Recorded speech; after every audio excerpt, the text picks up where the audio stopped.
యెహోవా నా మొరలాలించెను, తన మహాదయను నన్ను కరుణించెను. అహర్నిశల దీనహీనుడగున ఆయనెడు గ్రహించి మనిపెను. యెహోవా నా మొరలాలించెను, తన మహాదయను నన్ను కరుణించెను. యెహోవా నా మొరలాలించెను, తన మహాదయను నన్ను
మహాదయను నన్ను కరుణించెను.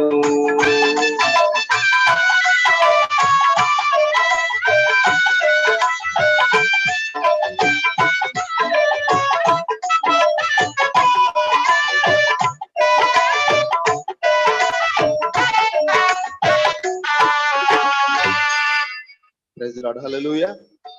మంచిది. ఈ యొక్క మొదటి సెషన్ను అధ్యక్షులుగా ఉండి నడిపించవలసిందిగా వైజెఫ్సి ప్రార్థన కార్యదర్శి పాస్టర్ ఆహ్వానిస్తూ ఈ కార్యక్రమం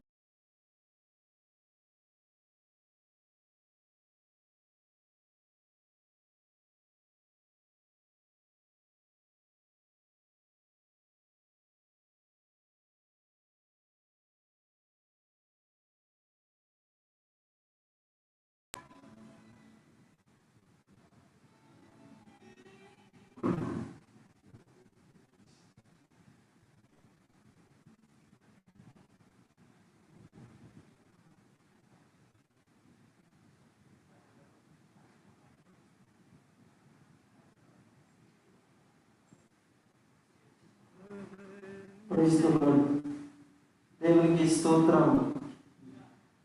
దేవుని మహాకృపను బట్టి 12వ వార్షిక వైజీఎఫ్సి డే టైం రిట్రీట్ అలాగే రాత్రికాల సమయంలో మహాసభలు కార్యక్రమాన్ని గత 12 సంవత్సరాల నుండి మరి ఎక్కడా కూడా మిస్ అవ్వకుండా ప్రతి సంవత్సరం జరిగిస్తున్నటువంటి కార్యక్రమాలు ఈ సంవత్సరం ఉన్నటువంటి పరిస్థితుల కారణంగా ఈ యొక్క ఆన్లైన్ కార్యక్రమాలు జరిగిస్తుండగా ఈ యొక్క 2వ రోజు మొదటి కూడికలో ఈ యొక్క ఆన్లైన్ కార్యక్రమంలో పాల్పొందుతున్నటువంటి వారందరికీ ప్రత్యేకమైన వందనాలు తెలియజేస్తూ ఉన్నాను. నేను ముందుగా ఈ యొక్క కార్యక్రమంలో ఒక పాట చరణాలు పాడి తర్వాత సమయాన్ని ఒక ప్రత్యేకమైన పాట పాడడానికి మరి సోదరులు లాలి గారికి ఈ యొక్క సమయాన్ని ఇస్తారు. అందరికీ వచ్చిన పాటలో కలిసి పాడదాం. ఆయనేనా సంగీతము పాడమైన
వైస్ ప్రెసిడెంట్ గారు, అలాగే ఇంటర్నేషనల్ స్వార్థ నాయకులు సోదరుడు నాని గారు వచ్చి పాట పాడవలసిందిగా ప్రేమతో ఆహ్వానిస్తున్నాను.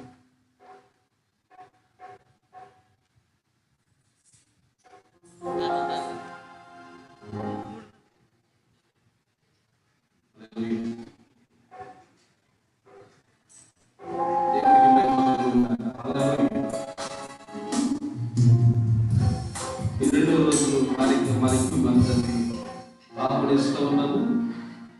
అనేక మంది కార్యక్రమానికి మీరు పార్టిసిపేట్ చేసినట్టుగా లింక్స్ మీరు షేర్ చేయండి.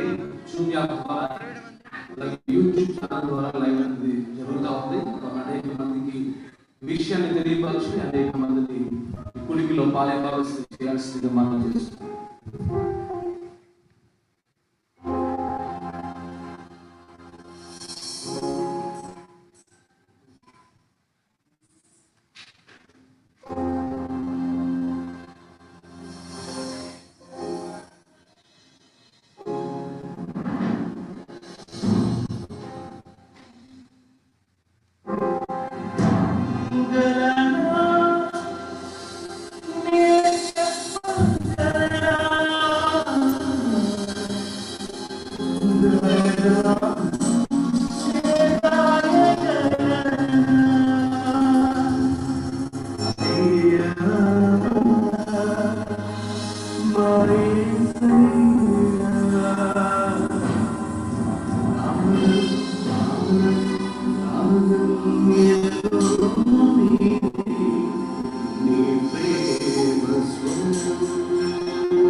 Yeah.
సమస్తమైన మాకంత ప్రభావం దేశానికి చెరువుగా ఈ మీటింగ్ని మీరందరికీ షేర్ చేయొచ్చు. ఈ మీటింగ్ అనేక మంది బిడ్డలు పాల్గొనలేక మీరు కూడా మాతో కలిసి సహకరించి అనేక మందికి ఈ యొక్క యూట్యూబ్ లింక్ని అలాగే జూమ్ లింక్ కూడా మీరు షేర్ చేసి అనేక మంది బిడ్డలు ఈరోజు యొక్క మీటింగ్లో పాల్గొనలు పొందేలాగా మీరందరూ సహకరించాలని మనం చేస్తున్నాం.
ప్రత్యేకమైనటువంటి గీతాలు పాడి దేవుని మహిమపరిచినటువంటి సోదరులు నాని గారికి యొక్క కార్యక్రమం తరపున ప్రత్యేకంగా ఉన్నారు. ఈ సమయంలో మరొక ప్రత్యేకమైన పాట మనం వచ్చినటువంటి సిస్టర్ పిల్కి గారు వచ్చి ఒక ప్రత్యేకమైన పాట పాడాల్సిందిగా దానితో ఆహ్వానిస్తుంది.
ఆయన మాటను పఠిస్తూ ఉంటాడు.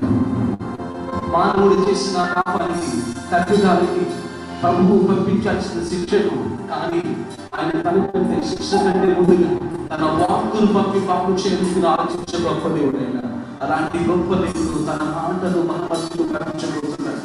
నిర్మలమైన మన సాక్షి లేని వాళ్ళని మన హృదయాలు ఆయన వైపు తిరుగుతుంది.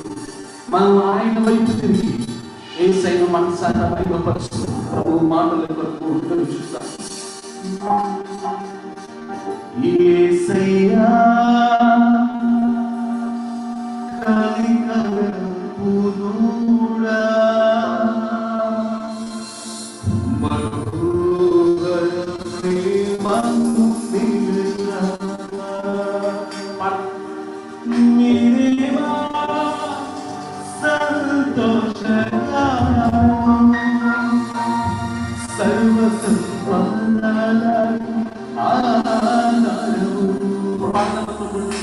మీరేవా సంతోషంగా సర్వ సంపదలకు ఆధారము యేసయ్యా కనికరమునుడా మనోహర ప్రేమను నిలిరా యేసయ్యా కనికరమునుడా మనోహర ప్రేమను నిలిరా మీరేవా సంతోషగానము సర్వ సంపదలకు ఆధారము మీరేవా సంతోషగానము సంపదలకు ఆధారము మీరేమా సంతోషగానము సర్వ సంపదలకు ఆధారము యేసయ్యా కనికరముగా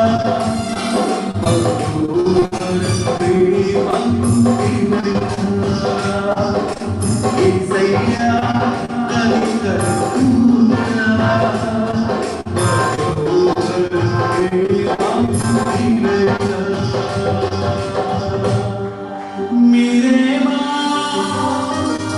సర్వ సంపదలకు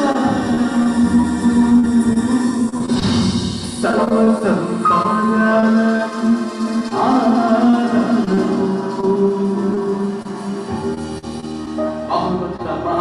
సర్వాధికారి చెబుతున్న దేవానికి వందనాలు. అద్భుతమైన సహాసనములు ఆశీర్వైన దేవుడు నైనా నిదాంశుల ప్రభు వైజాగ్ ప్రాంతంలో తండ్రి వాక్యాన్ని లైవ్ లో మాకు బోధిస్తూ ఉంటుంది. నిదాంశునికి కావలసినటువంటి సహాయాన్ని అనుగ్రహించమని ప్రార్థిస్తున్నాను. ఈ లైన్కి ఎలాంటి ఆటో కాదు అవరోధాలు లేకుండా క్రీస్తు యేసు అధికారము వెళ్తాము. ప్రతి ఆటంకాన్ని కొట్టివేయమని ఈ యొక్క వాక్యాన్ని వెల్లడి చేయమని చీకటి ప్రతి ప్రాంతాన్ని ప్రతి హృదయాన్ని నీ వెలుగుతో వెలిగించమని మహిమయు కర్తయ్య ప్రభావం పొందుకోమని ఈ ఆరాధన ప్రార్థన ఈ ప్రియకుమారుడు మా రక్షకుడైన యేసుక్రీస్తు ప్రశస్తమైన నామములో మేము సమర్పిస్తున్నాము తండ్రి.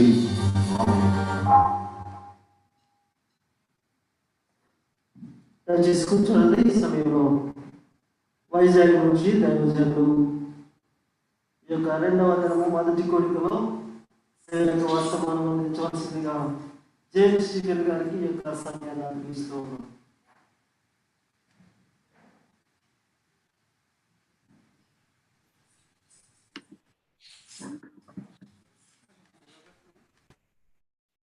Yeah, praise the Lord.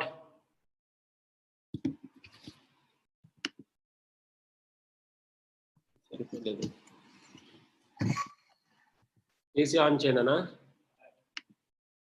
Yes, hello. Yeah.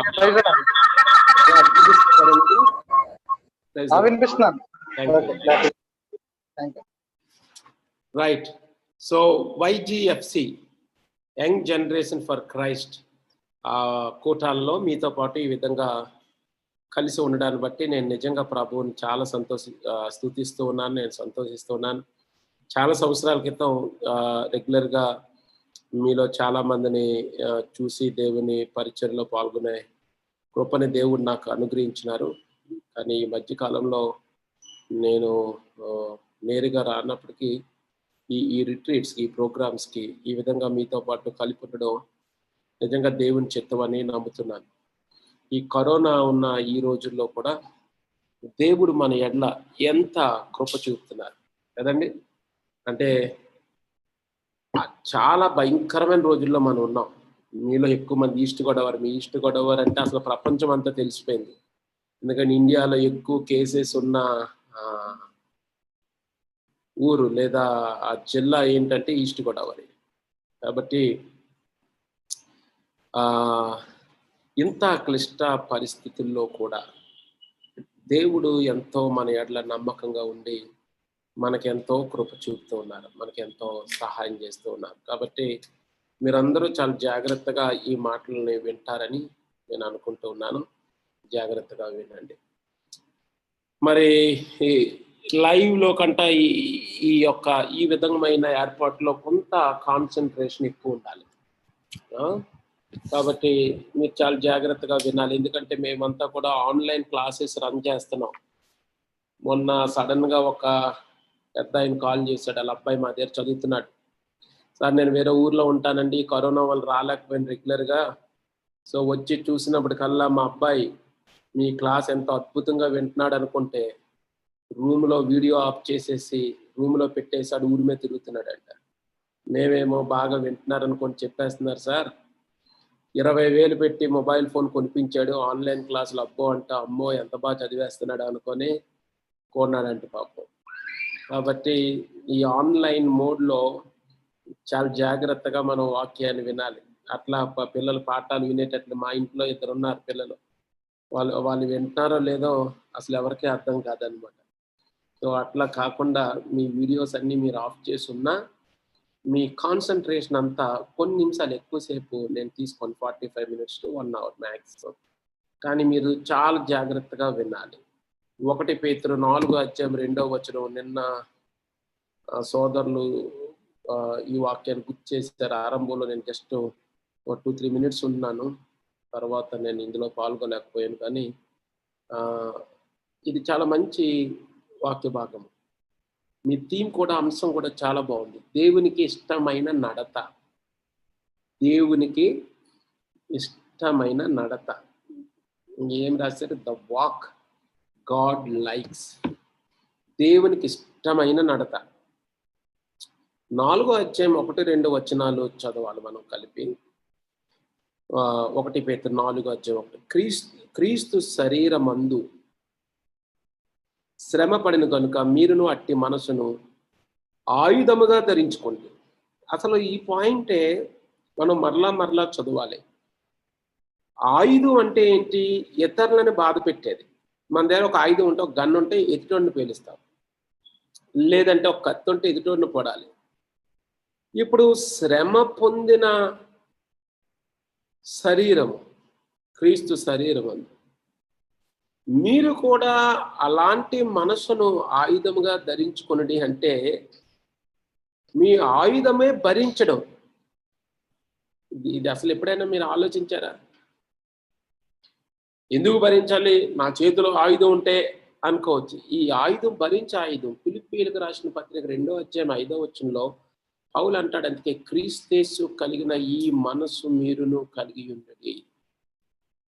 తర్వాత మాటలో రాయబడి ఉంది, శరీర విషయంలో శ్రమ పడిన వాడు శరీరమందు జీవించు మిగిలిన కాలము ఇక మీదట మనుషాసలను అనుసరించి నడుచుకొనక దేవునికి ఇష్టానుసారంగానే నడుచుకున్నట్లు పాపంతో జోలి ఇక నేమీ లేకయుండును.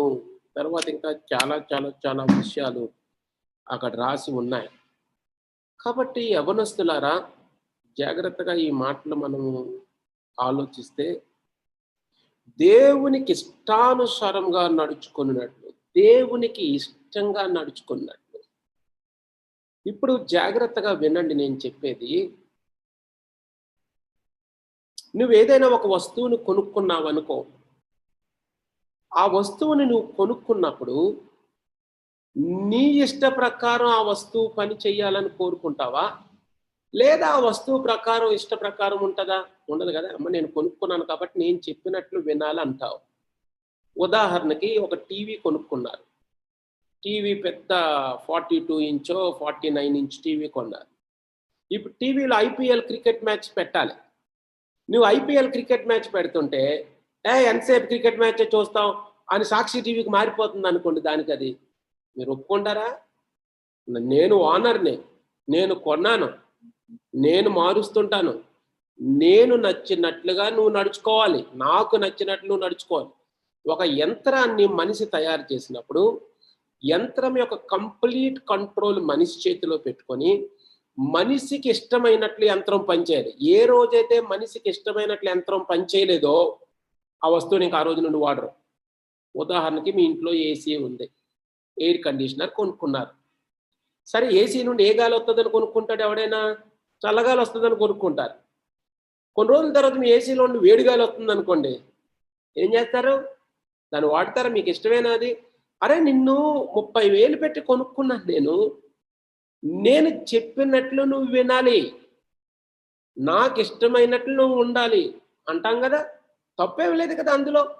ఇప్పుడు ఎవరైతే ఓనర్ ఉంటారో ఓనర్ చెప్పినట్లు నడుచుకోవాలి. పూర్వం దాసులు ఉండేవారు. దాసులు అంటే బానిసలు. మనుషులు కూడా వస్తువులు ఉన్నట్లు కొనేవారు. బానిస అంటే నిర్వచనం ఏంటంటే ప్రాణమున్న పనిముట్టు అని అర్థం. పనిముట్టు ఉంటుంది కదా. ఇప్పుడు ఈ ఫోన్ ఉంది, కనిపిస్తుందా? ఇలా విసురుతున్నాను అనుకోండి, విసురుతున్నావు అని అడగదు అది. ఎందుకు? అది పనిముట్టు కాబట్టి. బానిస అంటే ప్రాణం ఉన్న పనిముట్టు, అంతే. ప్రాణం ఉంటుంది, పనిముట్టుతో సమానం అన్నమాట.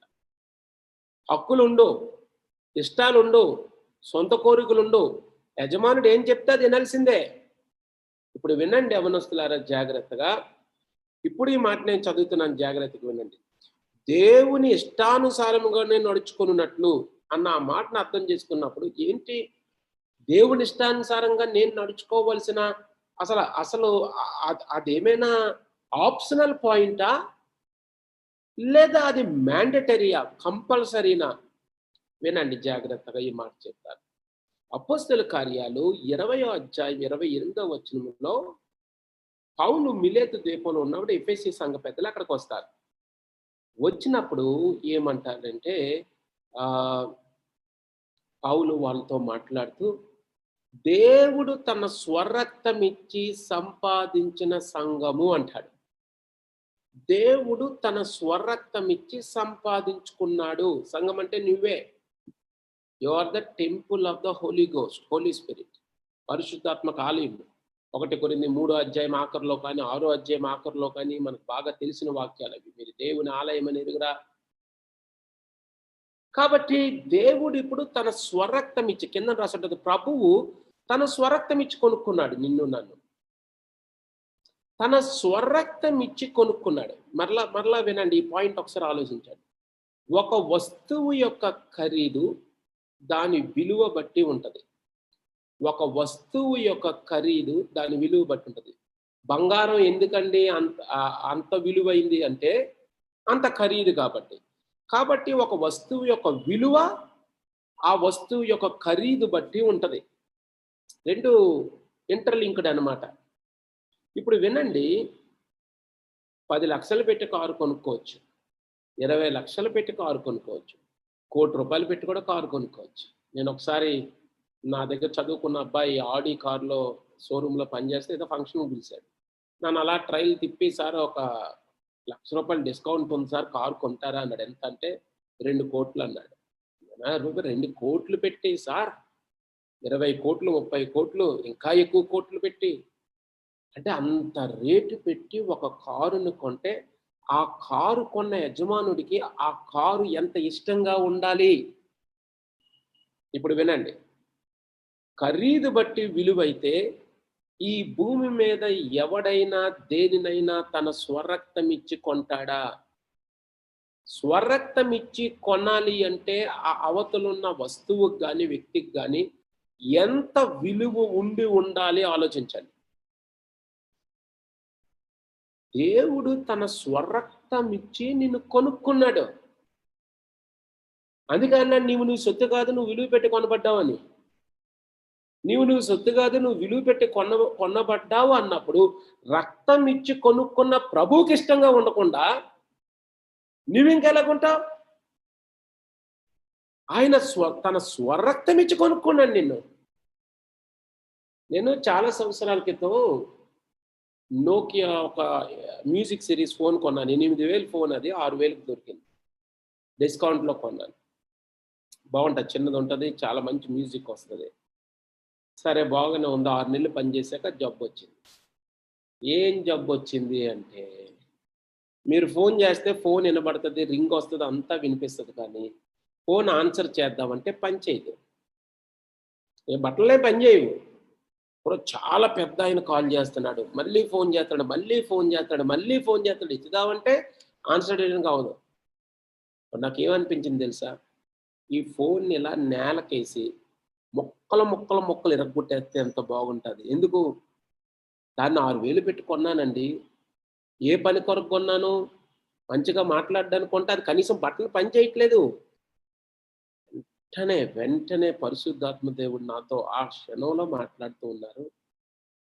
6,000 పెట్టి కొన్న ఫోను నీకు ఇష్టంగా లేకపోతే నేలకేసే కొడదామనుకుంటున్నావే, నా స్వరక్తం ఇచ్చి నేను కొనుక్కున్నాను. నీవు నాకు ఎంత ఇష్టంగా ఉండాలి? నేను అనుకున్నట్లే నీ జీవితం ఉంటుందా? నీ నడకుంటుందా? నాకు ఇష్టమైనట్లు నీ నడుతుంటుందా? ఈరోజు యవనస్తులారా, దేవుడు తన స్వరక్తం ఇచ్చి కొనుక్కున్నాడు నిన్ను. నీవు నీ సొత్తు కాదు, నీవు ఆయనకి ఇష్టంగా జీవించాలి. ఏంటి దేవునికి ఇష్టంగా జీవించడం అంటే? ఏది దేవునికి ఇష్టమైంది? మేకా ప్రవక్త 6వ అధ్యాయంలో కొన్ని మాటలు చెప్పాడు. ఇప్పుడు మనుషులకు ఇష్టమైంది ఏదైనా చెయ్యాలంటే, ఉదాహరణకి మా ఇంటికి వస్తే కొంతమంది అనుకుంటారు, సార్కి ఏ స్వీట్ అంటే ఇష్టం అండి, ఎందుకు ఆ ఇష్టమైన స్వీట్ పట్టుకెళ్ళాలి. భోజనానికి పిలిచారనుకున్నాను మీ ఇంటికి నన్ను, అన్న ఏం కూర బాగా తింటాడండి, ఏమి ఇష్టం అండి, ఇష్టమైంది ఇవ్వాలనుకుంటావు కదా.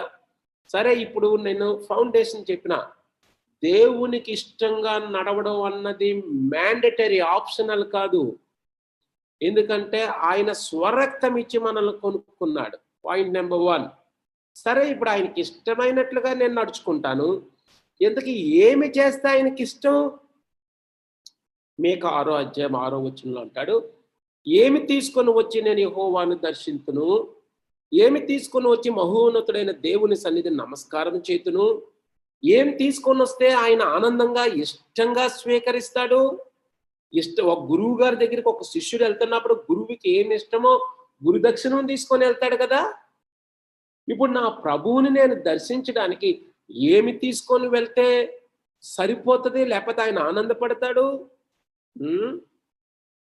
దహన బలులను ఏడాది దూడలను అర్పించి దర్శించునా, నెంబర్ 1. 2, వేల కొలది పొట్టేళ్లను, వేలాది నదులంతా విస్తారమైన తైలమును ఆయనకు సంతోషము కలిగజేస్తున్నా, లేదా ఆయనకి ఇష్టమైంది అవుతుందా? నా అతిక్రమమునకై నా జ్యేష్ఠపుత్రునిత్తునా, నా పాప పరిహారముకై నా గర్భఫలమునిత్తునా, ఏమి చెయ్యమంటారు చెప్పండి?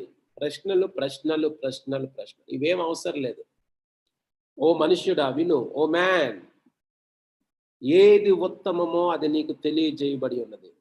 న్యాయముగా నడుచుకుంటయు, కనికరమును ప్రేమించుటయు, దేన మనసు కలిగి నీ దేవుని ఎదుట ప్రవర్తించుటయు.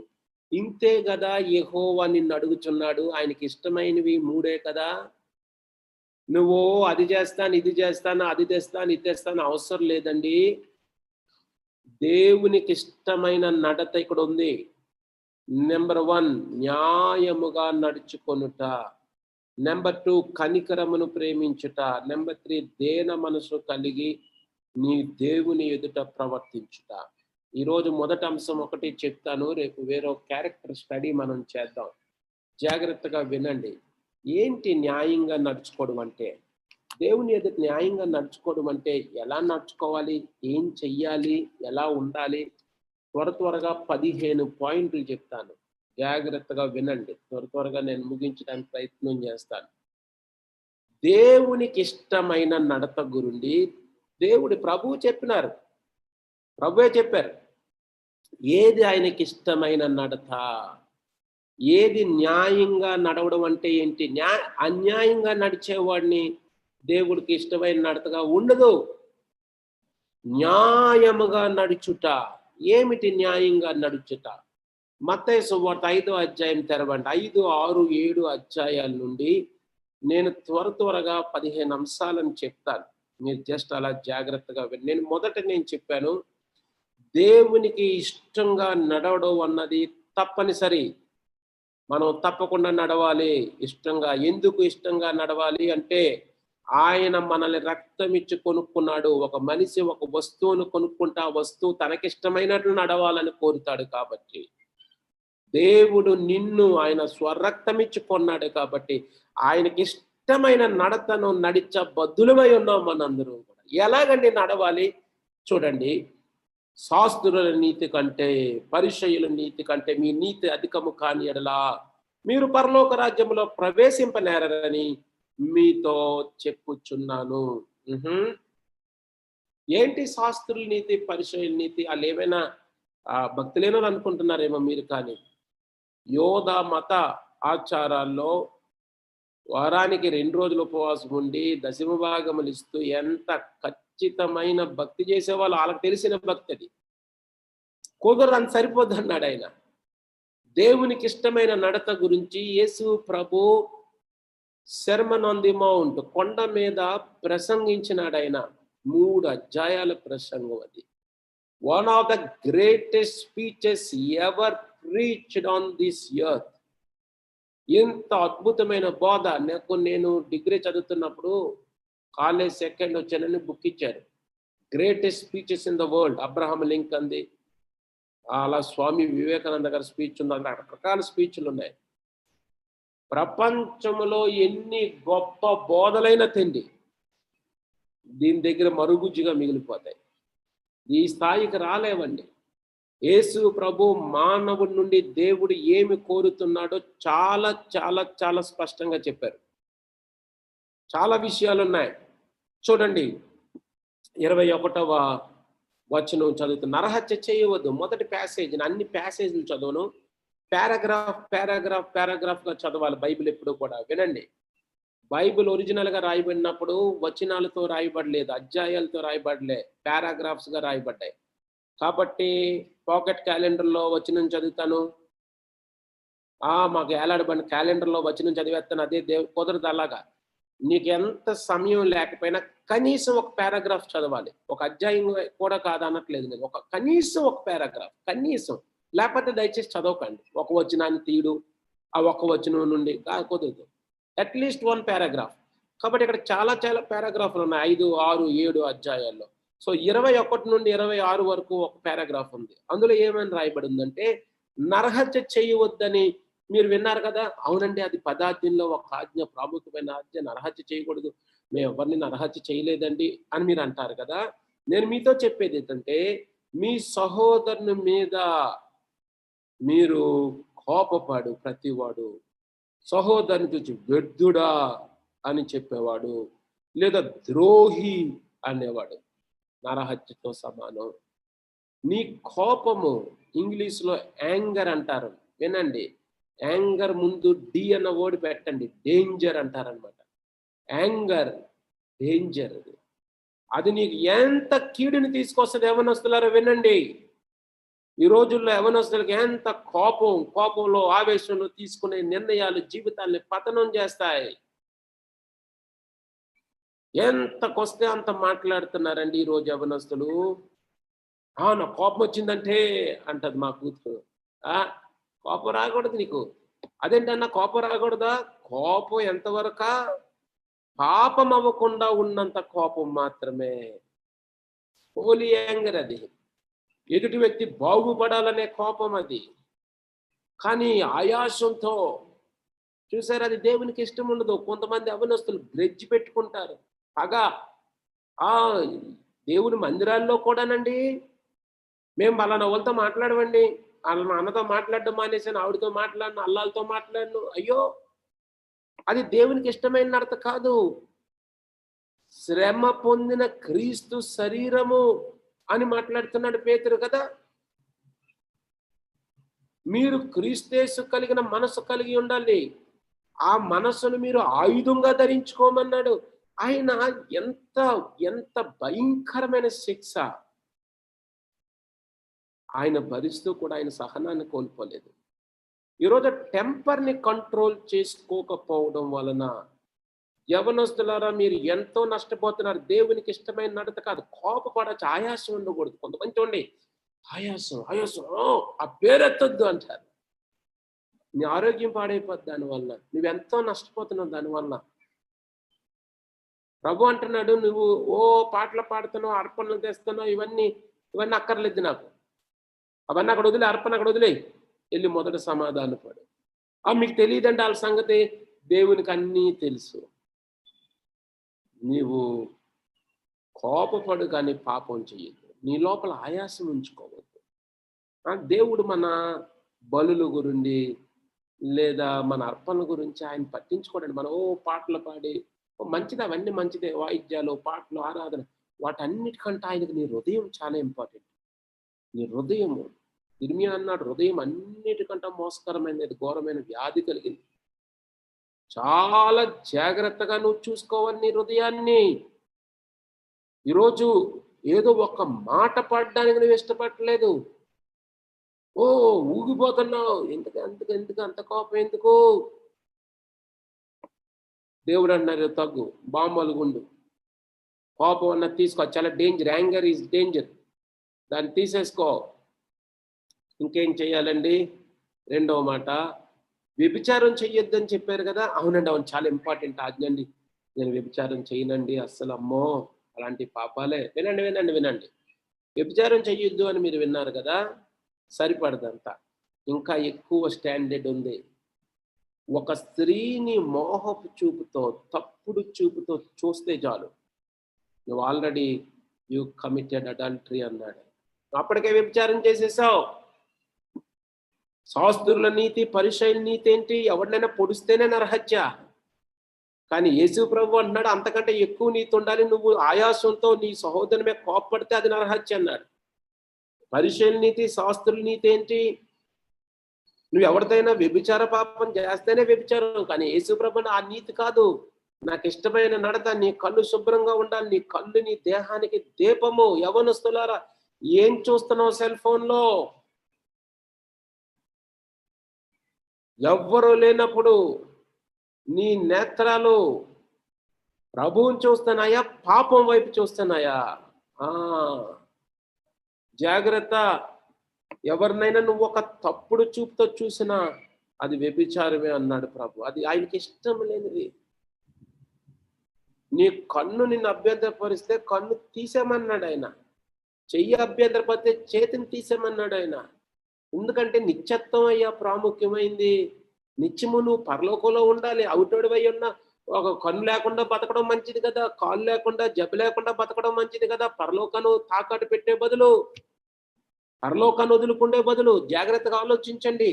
ఇక్కడ ఏదో 70 సంవత్సరాలు అధిక బలం ఉంటే 80 సంవత్సరాలు, యుగాలు యుగాలు యుగాలు యుగాలు, కొన్ని వందల కోట్ల సంవత్సరాలు ప్రభుతో నీ ఉండాలి. దాన్ని వదిలిపెట్టేస్తావా? దాన్ని తాకట్టు పెట్టగలవా? అయ్యో అన్నా, మరి ఎలాగన్నా నేను సోదరు జయించలేకపోతున్నా. ప్రభు నీకు సహాయం చేస్తాడు. ప్రభువుని చూసే కన్నులు ఇమ్మని అడుగు. ప్రభువుని మోకరించు, ప్రార్థించే, ప్రభువుని వేడుకో. ప్రభువా నన్ను విడిపించి, ప్రభువా నేను నీకు ఇష్టడిగా ఉండాలి, ఉండలేకపోతున్నాను. మంచి చెయ్యాలనుకుంటున్నాను, మంచి చూడాలనుకుంటున్నా, అట్లా అవ్వట్లేదు. ప్రభువుని అడుగు. ప్రభు కృప నీకు సహాయం చేస్తుంది.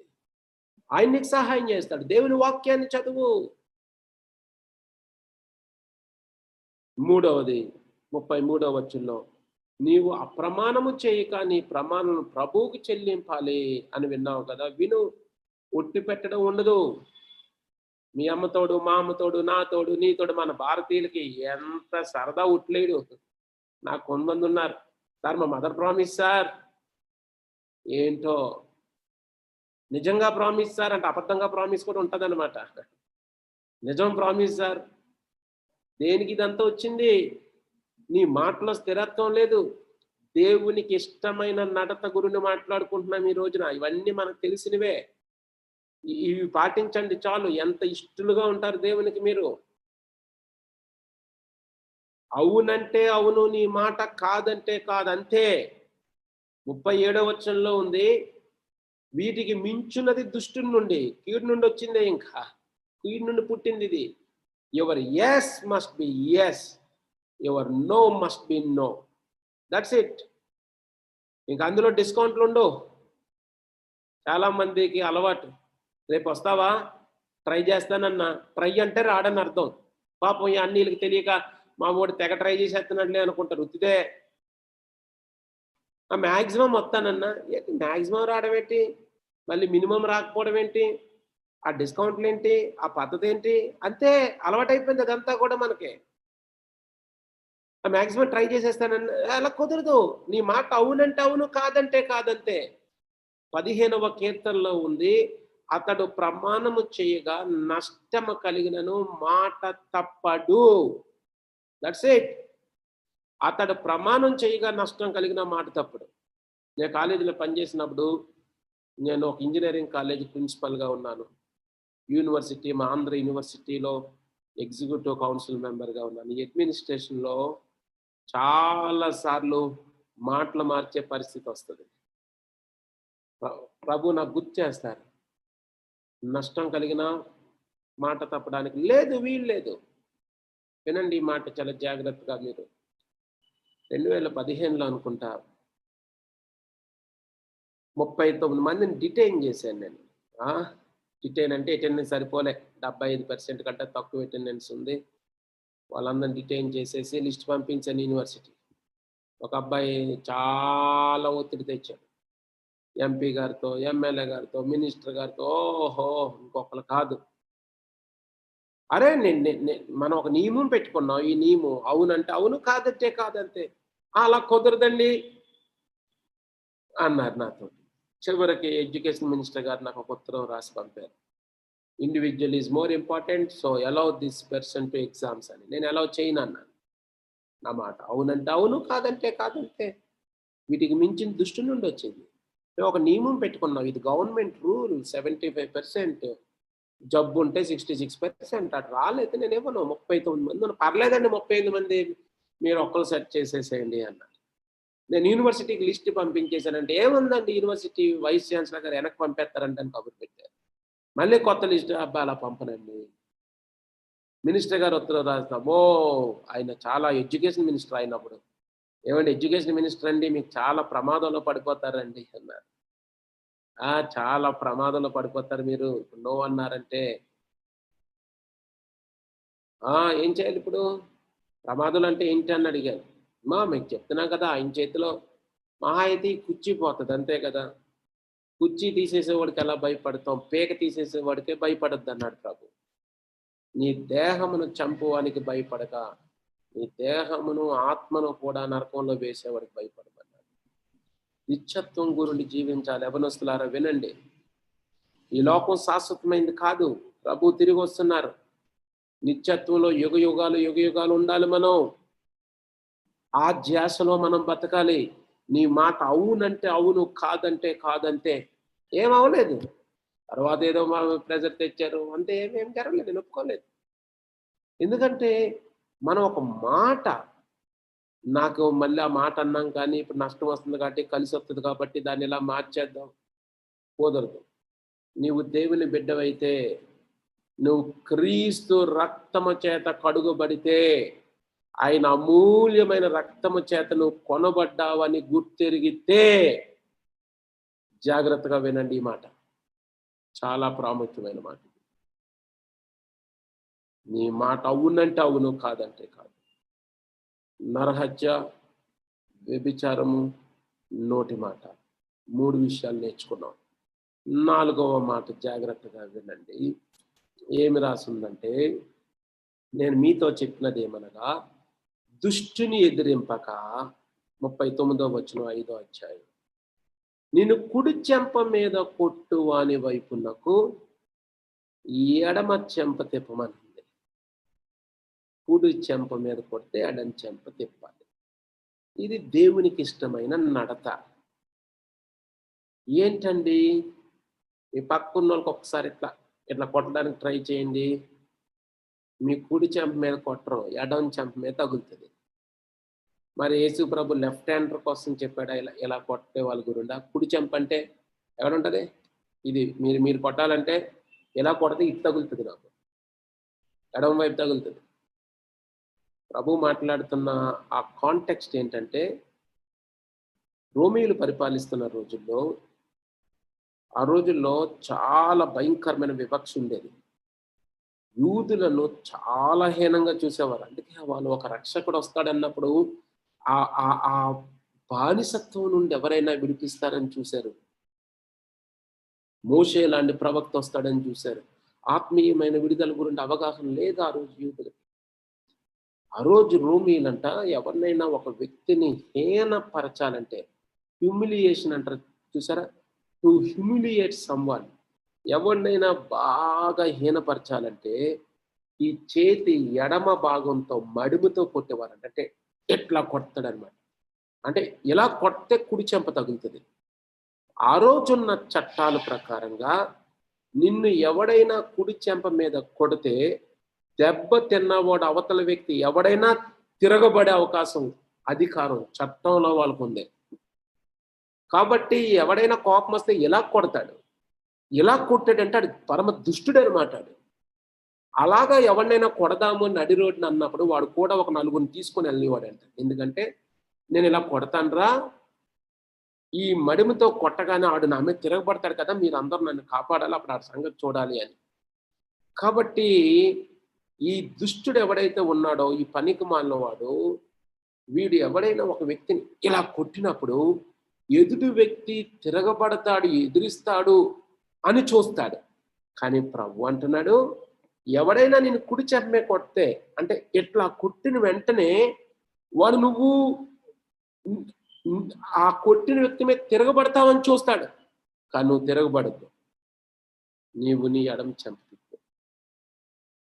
వాడు ఆశ్చర్యపోతాడు, ఇదేమి నడతండి, అరే ఇన్ని రోజులు చూశాను, ఇంతమందిని చూశాను, నేను ఇన్ని విధాలుగా చూశాను, నేను ఈ పద్ధతి ఎక్కడ చూడలేదే, నేను కుడి చెంప మీద కొడితే తిరగబడలేదు కదా, ఎడమ చెంప తిప్పాడు.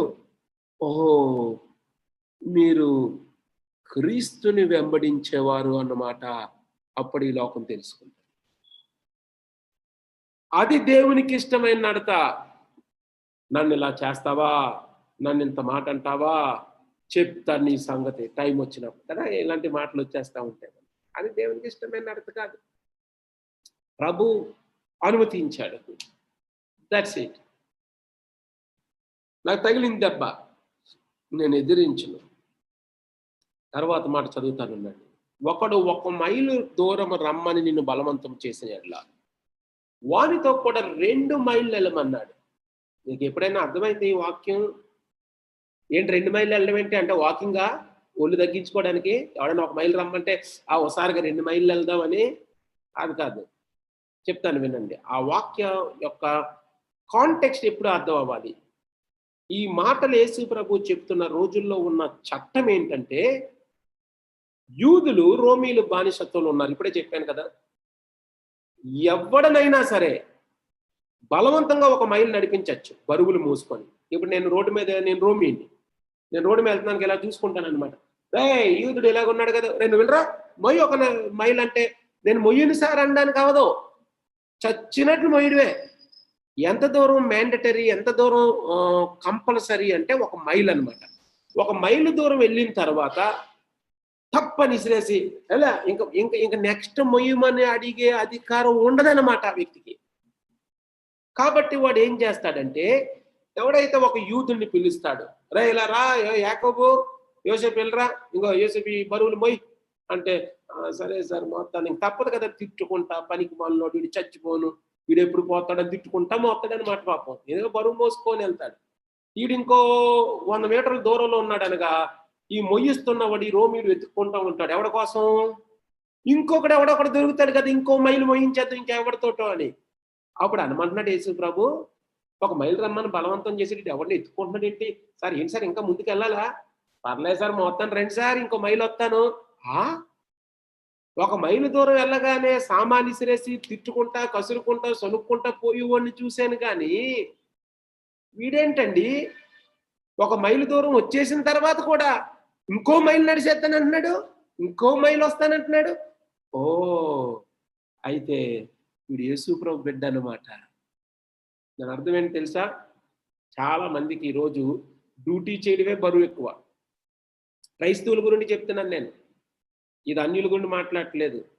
9 నుండి 4 గంటల కంటే ఆఫీస్ అనుకోండి, 2 గంటలకు ఎగ్గొట్టిపోతారు, 4 గంటలు 3 గంటలు పోతుంటారు, 9 గంటల కంటే 10 గంటలకు వెళ్తుంటారు. వాళ్ళ గురించి వాళ్ళు అసలు క్రైస్తవులే కదా, వదిలేండి వాళ్ళ గురించి. ఇప్పుడు దీని అర్థం ఏంటంటే, beyond the call of duty. దేవునికి ఇష్టమైన నడత ఏంటో తెలుసా? దేవుడు నిన్ను ఒక స్థానంలో, ఒక పరిస్థితిలో పెట్టాడు కదా, నీవు కేవలం నీ పనే కాదు ఇంకేం చేయగలవు నువ్వు ఆలోచించాలి. ఈ సమాజానికి నేను ఏమైనా చేయగలనా? నా తోటి సహోదరునికి నేను ఏమైనా చేయగలనా?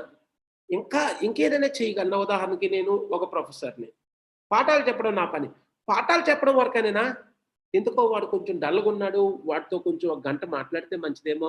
ఏరా నువ్వు అలా డల్గా ఉన్నావు, ఏమైంది, అసలు ఇంట్లో అంతా బాగానే ఉన్నారా? అది నాకేంటండి అనుకుంటారు ప్రతి ఒక్కడు. కానీ ఎక్స్ట్రా మైల్ దేవునికి ఇష్టమైన నడతది. వాడి మీద చెయ్యేసి కొద్దిసేపు మాట్లాడి, నాన్న ఏంటి, ఎలాగున్నావు, ఏంటి డల్గా ఉంటున్నావు, ఎలా చదువుతున్నావు, అరే అలాంటి వాళ్ళు కావాలండి ఈ రోజున.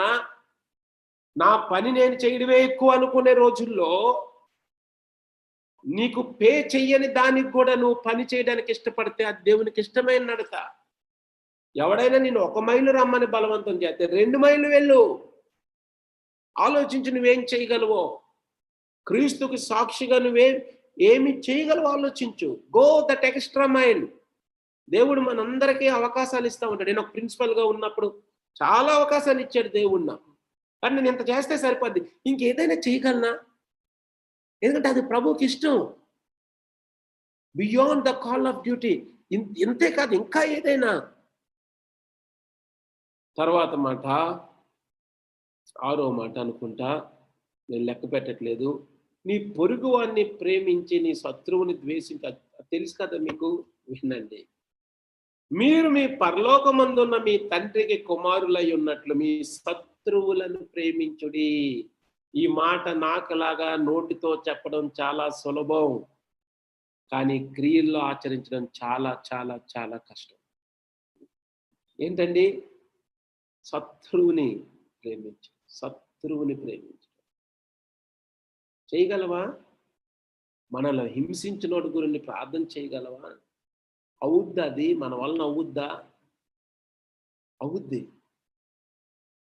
జిమ్ ఎలియట్ ఈక్వెడార్ అన్న ప్రాంతంలో మిషనరీకి వెళ్ళాడు. ఎప్పుడో కాదు, 1950s.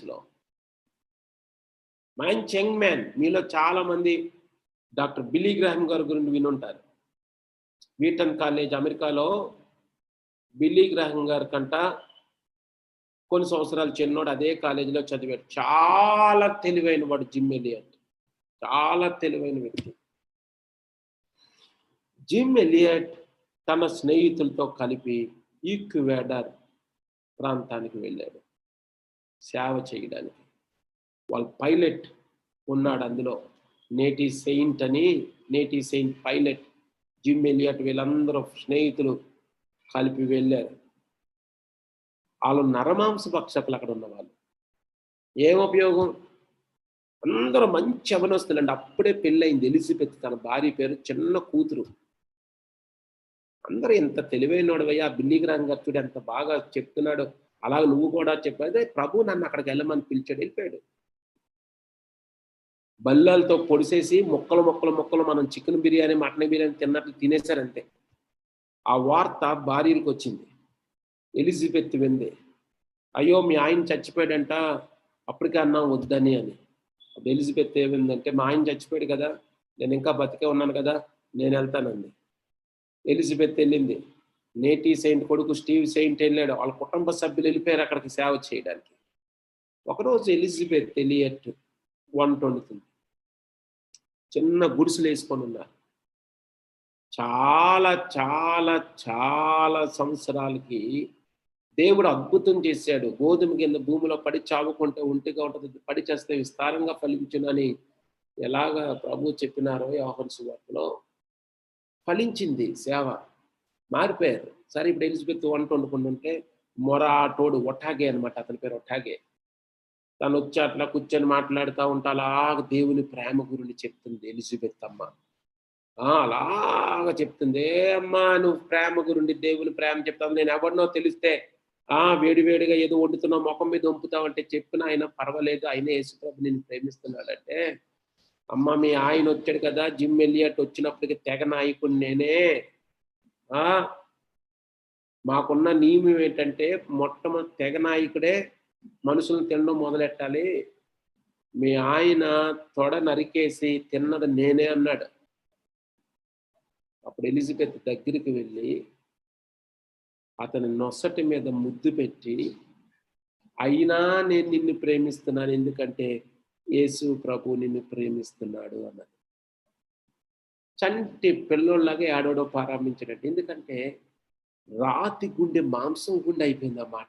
ఏంటి ప్రేమ, ఏంటి క్షమాపణ. 2003వ సంవత్సరం సెప్టెంబర్ 23న 22 జడ్జిమెంట్ వచ్చింది. గ్రహన్ స్టెయిన్స్ ని చంపిన వాళ్ళకి మరణ శిక్ష విధించాడు సిబిఐ జడ్జ్. మీరు చాలా సంతోషంగా ఉన్నారంటే గ్లాడీ స్టెయిన్స్ ఇచ్చిన స్టేట్మెంట్ హిందూ పేపర్ క్లిప్పింగ్ నా దగ్గర ఉంది. క్షమాపణ స్వస్థతను తీసుకొని వస్తుంది. Forgiveness brings healing and this country needs that healing. ఈ దేశానికి స్వస్థత కావాలి. క్షమాపణే స్వస్థతను తీసుకొని వస్తుంది.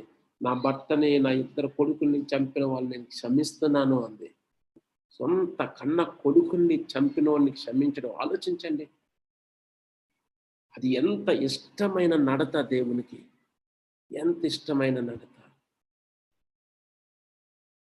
దేవుని బిడ్డలారా, దేవునికి ఇష్టంగా మనం జీవిస్తున్నామా?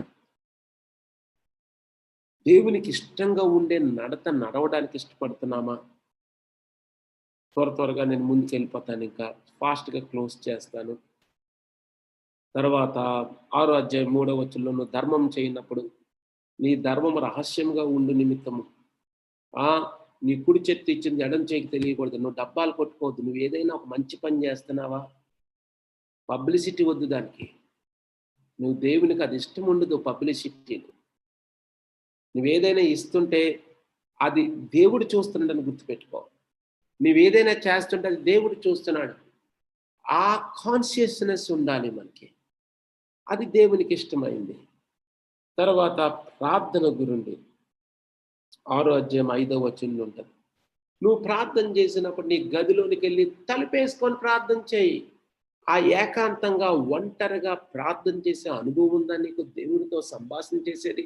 ప్రార్థన అంటే చీటీ పట్టుకొని లిస్ట్ పట్టుకొని వెళ్ళిపోయి ఆ చీటీ వాడికి 2 సబ్బులు 3 సోపులు ఏంటి చెప్తే చదువుతారు కదా, అలాగా పంచదార ప్యాకెట్, గోధుమ ప్యాకెట్, ఆటా ప్యాకెట్ ఒకటి, ప్రభు ఇది చేయి అది చేయి. అద్దెగా ప్రార్థన అంటే ప్రభువుతో సహవాసం. అది ఇష్టపడాలి. నువ్వు అడగకముందే నీకు తెలుసు, నువ్వెందుకు అడగడం?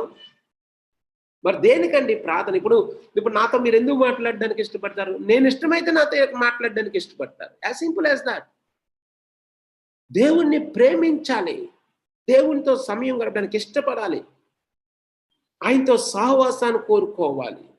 ప్రభు ఎంత చక్కని పరలోక ప్రార్థన నేర్పినారు. పరలోక ప్రార్థనలో వినండి, 7 అంశాలు ఉంటే 6 అంశాలు ఆత్మ సంబంధమైనదే. ఒకే ఒకటి, give us this day our daily bread.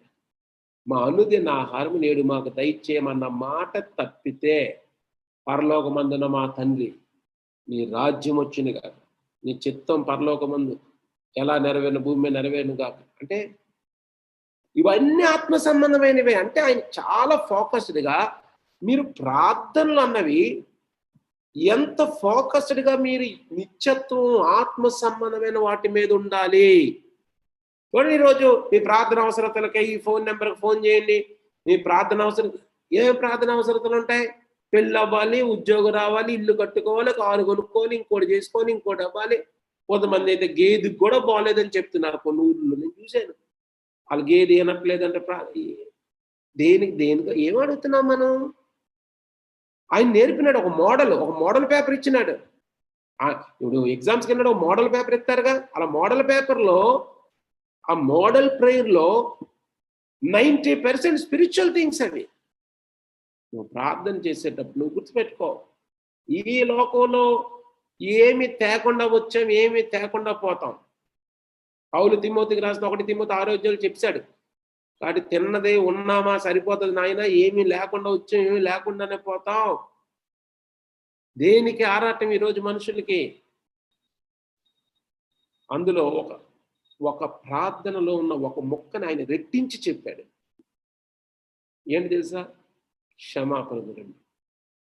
మీ అపరాధములను మీ తండ్రికి క్షమించాలంటే మీరు మీ అపరాధులను క్షమించాలి. Forgive our trespasses as we also forgive those who trespassed against us. నేను చాలా మంది బాధ పెట్టి ఉంటారు, ఆలోచించుకో కదా. నేను ఎలా క్షమిస్తాను అనుకుంటావా? మరి ప్రభు నేను ఎలా క్షమించాలి? నీకు మళ్ళీ ఇంకో నొక్కి చెప్పాడు, ఒకవేళ మీరు క్షమించకపోతే మీ పాపాలు కూడా క్షమించబడవు. ఎంత నష్టం! అమ్మో, అంత రిస్క్ ఎలా చేస్తావు? ప్రభువా కనికరించి, ప్రభువా సహాయం చేయి, ప్రభు ఆత్మ సంబంధమైన మనస్సు నాకు ఈ ప్రభు అని అడగండి. అది ప్రభుకి ఇష్టమైంది. ఈ లోకం కాదండి, ఆత్మ సంబంధమైన వాటి మీద మనసు ఉండాలి. అంతేకాదు, మీరు ఉపవాసం చేసేటప్పుడు రహస్యమందు మీ తండ్రికి కనబడేటట్లు ఉండాలి. నీ నూనె రాసుకో, శుభ్రంగా ఉండు, ఆవదం ముఖం పెట్టుకొని ఏడుపు ముఖం పెట్టేసుకొని ఎన్ని రోజుల నుండి ఉపవాసం చేస్తే ఎవడకు కావాలి, ఎవడకు చూపెడుతున్నావు? గొప్ప ఏంటి? ప్రభువుకి చూపించు. మనుషుల ముందు చూపించడానికి నువ్వు ప్రయత్నం చెయ్యొద్దు. తర్వాత ఇంకో మాట ఉంది ఇక్కడ, నీ ధనము గురుండి. నీ డబ్బు, యవనస్తులారా, మీ డబ్బు, how is your financial management? నేను ఆ మధ్య ఫైనాన్షియల్ మేనేజ్మెంట్ గురించి మా మందిరంలో వాళ్ళందరికీ బోధించాను. చాలా ప్రాముఖ్యమైనది. నీ ధనం ఎక్కడుందో నీ మనసు అక్కడ ఉంటుంది. నీ ధనం పరలోకంలో ఉంచుతున్నావా, భూలోకంలో ఉంచుతున్నావా? పరలోకంలో ఉంచితే నీ మనసు పరలోకం మీద ఉంటుంది. Eternal investment. ఈ లోకంలో ఇది చెయ్యాలి, అది చెయ్యాలి, ప్రభువుకి ఇచ్చుటను గురించి ఇక్కడ రాయబడి ఉంది. ఇక్కడ చిమ్మెట తుప్పు ఉంటుంది, అక్కడ తుప్పు ఉండదు. కాబట్టి ఎవరు కూడా ఇద్దరికి దాసులుగా ఉండలేరు. అంటే డబ్బు తప్పన్నా కాదే. We are not money minded people. నేను ఎప్పుడూ చెప్తాను, we are not money minded people, but we are all money needed people. వాళ్ళందరికీ డబ్బులు అవసరం, కానీ ఆ డబ్బు మీద గృహ నిర్వాహకత్వం మాత్రమే నువ్వు చేయాలి. స్టూవర్డ్షిప్ అది నీది కాదు. నా కష్టార్జితం అండి, కాదు కాదు, నీకు అర్థం కాలేదైతే. అది నీ కష్టార్జితం కాదు. నీ కాళ్ళు చేతులు ఎక్కడవే, నీకు ఆక్సిజన్ ఎక్కడది? ఇప్పుడు పెడుతున్నారు కదా కరోనా వస్తే ఆక్సిజన్ సిలిండర్. అడగండి, ఒక చిన్న సిలిండర్ 800 రూపాయలు. మరి రోజుకు ఒక సిలిండర్ చెప్పిన లెక్కేసుకో, ఎంత రేట్ అవుద్ది నీకు? ఏది నీదండి? దేనికి నువ్వు ఓనరవే? ఎంతలో కనబడి అంతలో మాయమైపోయే బతుకు ప్రభువుది. నీది ఏదైనా ఉందంటే అది ప్రభువుది, అది గుర్తుపెట్టుకో. కాబట్టి 25వ వచనం అంటాడు, ఏమి తిందుమో ఏమి త్రాగుదుమో అని మీ శరీరం గురించి అయినా కానీ, మీ ప్రాణమును గుర్చైనా కానీ, ఏమి ధరించుకుందామని నీ దేహం గురించి కానీ చింతపడకండి. చింతపడే మనుషులు దేవునికి ఇష్టంగా ఉండలేరు. దేవునికి ఇష్టమైన నడత కాదు చింత.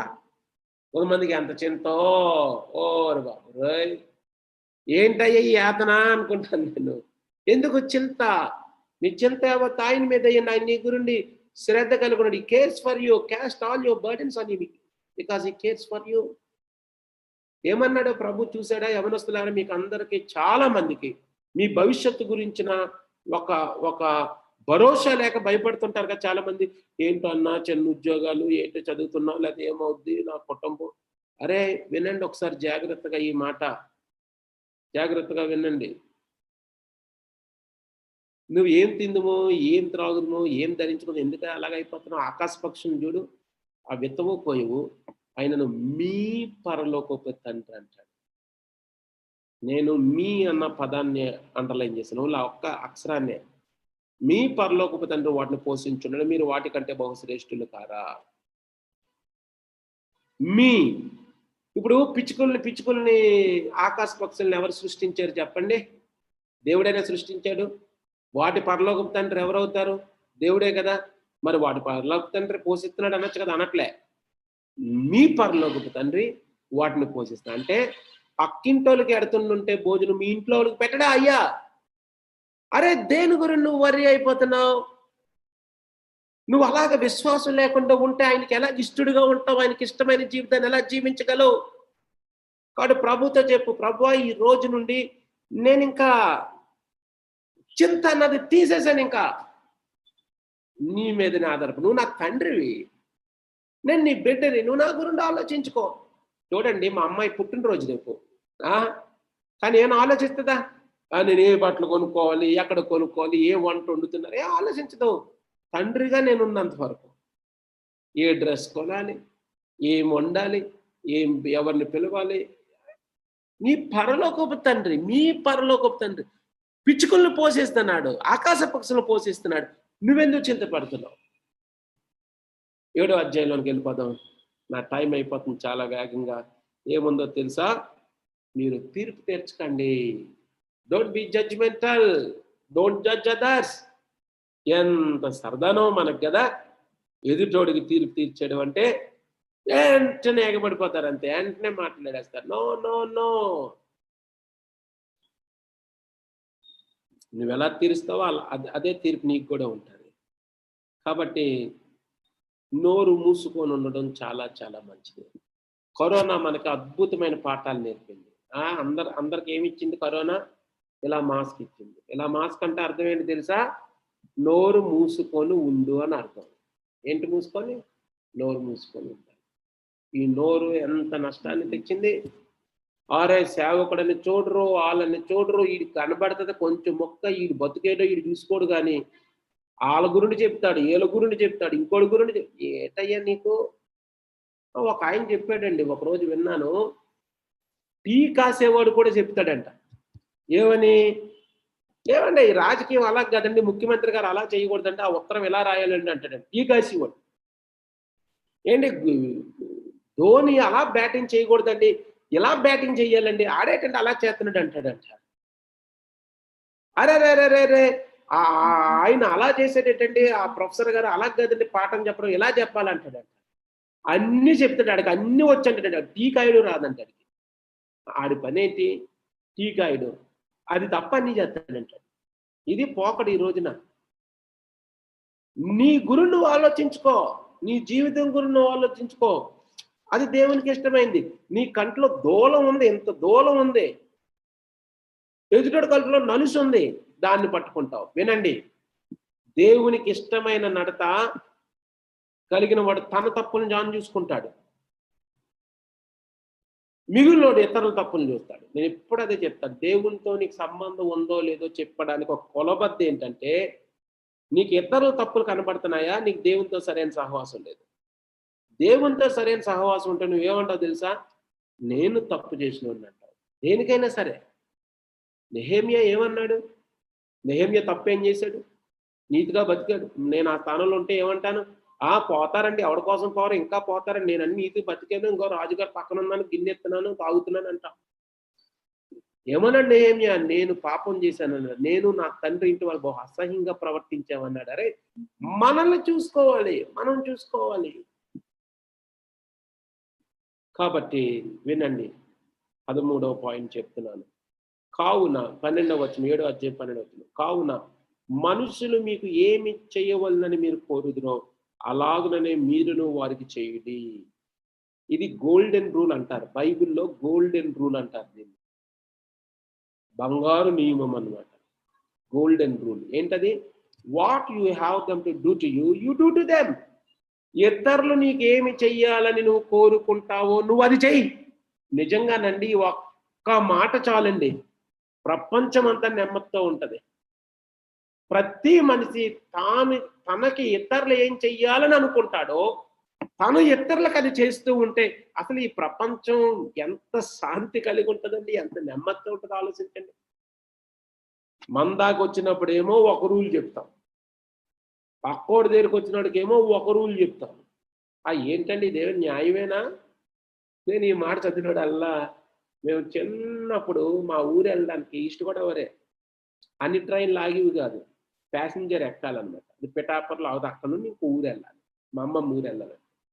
విశాఖపట్నంలో ఎక్కేవాళ్ళు. ఎక్కడ మా స్టార్టింగ్ స్పాట్ కదా, కూర్చున్నప్పుడు ఇంతంత మఠాలు వేసేయాలన్నమాట. మఠాలు వేసి కూర్చుండేవాళ్ళు. ఎందుకు? ఇంకెవరికి సోటు ఇవ్వకూడదు. ఎక్కడైనా అనకాపల్లిలో ఆగుతుంది అనగానే పెద్ద మఠమే అనగానే ఇంతంత మఠాలు వేసేస్తాం అన్నమాట. వాళ్ళు కూర్చుంటే అబ్బాయి ఉన్నారండి ఉన్నారు, మాకు చోటు చాలదండి. ఏమండి టికెట్ కొన్నారు కదండి వాళ్ళు కూడా, మనం ఏదో ఎక్స్ట్రా డబ్బులు ఇచ్చినట్లు. మేము రిటర్న్ వచ్చినప్పుడు పిఠాపురంలో ఎక్కాలి కదా, అదేమో విజయవాడ నుండి ఎక్కడి నుండి వచ్చేది. మరి ఇప్పుడు ఆల్రెడీ నిండిపోయి వస్తుంది. ఈసారి మనకు చోటు కావాలి. ఈసారి కూర్చున్నోడిని ఏమంటాం? సార్ కొద్దిగా జరగండి సార్ అంటాం. వాడంటాడు చోటు లేదంట. అప్పుడు ఏమంటాం? ఏమండి మేము కొనలేదేటండి, మీరు ఒకలే టికెట్ ఇచ్చి కొన్నారేంటండి, మావి డబ్బులేనండి. అబ్బో, ఇటు వెళ్ళినోడు ఏం మాట్లాడావు చూసారా? ఇది దేవునికి ఇష్టమైన నడత. దేవునికి ఇష్టమైన నడత. ఇతరులు నీకేం చెయ్యాలని నువ్వు కోరుతావో నువ్వు ఇతరులకు అది చేయడం నేర్చుకో. ఈరోజు మొదలుపెట్టు, ఈరోజు నుండి చేయాలి. చాలా నెగిటివ్ క్యారెక్టర్స్ మనకు కనపడతాయి, మనం అలా ఉండకూడదు, అప్పుడు మంచిగా ఉంటాం. నేను ప్రిన్సిపల్గా అతి చిన్న వయసులో జాయిన్ అయ్యాను. ఇన్ఫ్యాక్ట్ ఎవరో చెప్పారు నాకు, క్యాలిక్యులేషన్ ప్రకారం నేను 34 years చిల్డ్రన్ ప్రిన్సిపల్ అయ్యాను. మేబీ కంబైన్డ్ ఆంధ్రప్రదేశ్లో చిన్న వయసులో ఇంజనీరింగ్ కాలేజీ ప్రిన్సిపల్ అయ్యాను. నేను మా వైస్ ఛాన్సలర్ గారు, ఆయన నా గురువు, ఆయనతో అడిగాను, సార్ మరి కొన్ని ఏవైనా చెప్పండి నేను ప్రిన్సిపల్గా ఎలా ఉండాలో అన్నాను. అప్పుడు ఆయన అన్నాడు, నువ్వు ఎంతమంది ప్రిన్సిపల్స్ కింద పనిచేసావు అన్నాడు. ఒక 7 కిందన పనిచేశాను నేను. అప్పుడు ఆయన అన్నారు, ఆల్లాగా ఉండవు మానే సరిపోద్ది అన్నాడు. ఆటోమేటిక్గా నువ్వు మంచి ప్రిన్సిపల్ అయిపోతావు. అదే నువ్వేదో సమయంలో అనుకొని ఉంటావుగా, అరే అలా చేయకూడదు, ఆయన ఆ స్థానంలో ఉండి ఆ స్టూడెంట్కి ఇలా హెల్ప్ చేస్తే బాగుండే, అరే స్టూడెంట్తో అంత అసహ్యంగా మాట్లాడేటి అలా మాట్లాడుకుంటుంటే బాగుండే, ఆ పేరెంట్తో ఇంకా మంచిగా డీల్ చేసి ఉంటే బాగుండే. చాలా ఉన్నాయి అలాంటివి. కాబట్టి ఇప్పుడు నీ తరుణం వచ్చింది.